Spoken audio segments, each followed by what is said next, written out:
Hi పిల్లలు, ఈరోజు మనం నేర్చుకుంటున్న కథ పేరు తాబేలు పక్షి.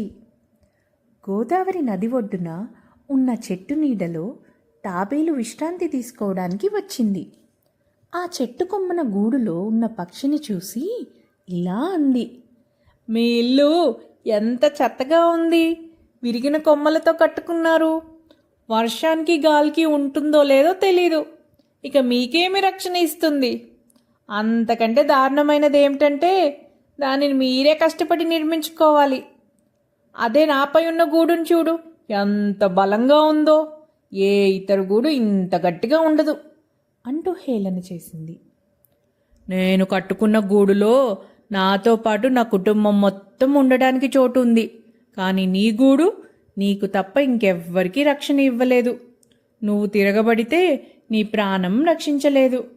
నీ గూడుతో పోల్చుకుంటే నా గూడు ఎంతో విలువైనది అని బదిలిచ్చింది. ఈ కథలో నీతేంటి పిల్లలు? అందరికంటే మనమే గొప్ప అనుకోకూడదు, ఎవ్వరిని చులకనతో చూడకూడదు.